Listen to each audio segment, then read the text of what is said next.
Rencana kembalinya mantan anggota ISIS ke Indonesia masih menjadi perdebatan di masyarakat.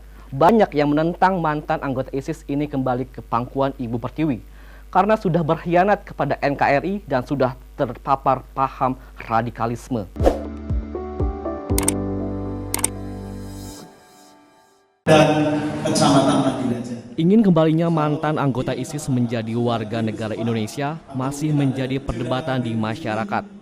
Banyak yang tidak setuju pemerintah menerima kembali warga mantan anggota ISIS menjadi warga negara Indonesia. Anggota DPR RI Komisi 1 yang membidangi pertahanan dan luar negeri Taufik R. Abdullah keberatan bila pemerintah akan menerima kembali warga mantan anggota ISIS kembali menjadi warga negara Indonesia. Karena sebelumnya mantan anggota ISIS ini telah melepaskan warga negara Indonesia, bahkan mereka telah membakar paspor dan telah melecehkan bangsa Indonesia. Hal ini dikatakan Taufik saat sosialisasi 4 pilar kebangsaan di Aula Balai Latihan Kerja atau BLK di Kelampok, Kabupaten Banjarnegara.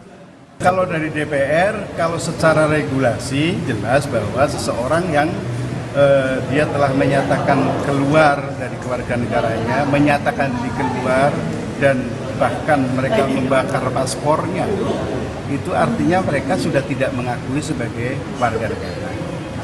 Bukan sekedar itu, ketika mereka membakar paspor, melakukan penghinaan terhadap administrasi negara, tapi juga lebih dari itu mereka mengatakan mereka akan menyerbu Indonesia, akan melakukan karena upaya-upaya yang mereka hendaki kan mengganti dasar negara Pancasila. Nah, kalau orang seperti ini lalu diterima, mereka pergi sendiri, melepas kewarganegaraan sendiri, kok sekarang menuntut orang lain untuk ini kan nggak masuk akal.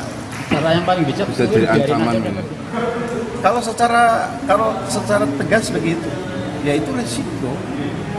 Nah, kalau bicara secara kemanusiaan, saya setuju prinsip kemanusiaan harus dipegang. Tapi apakah mereka punya prinsip kemanusiaan? Mereka telah menghancurkan banyak sekali nyawa-nyawa di basmi itu dengan seenaknya. Artinya mereka juga telah merugikan kemanusiaan orang lain. Itu gimana? Itu ada. Yang berikutnya, apakah ada jaminan bahwa mereka itu sudah tobat? Mereka sudah berubah pikiran.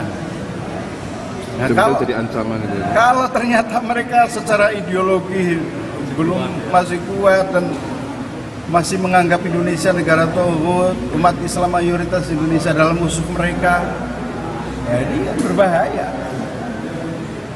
Justru yang dikhawatirkan adalah terorisme semakin berkembang di Indonesia dalam jangka panjang.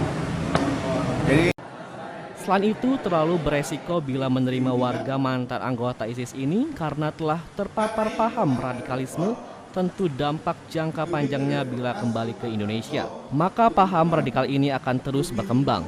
Dari Banjarnegara, Idung Treyan, Salty TV mewartakan.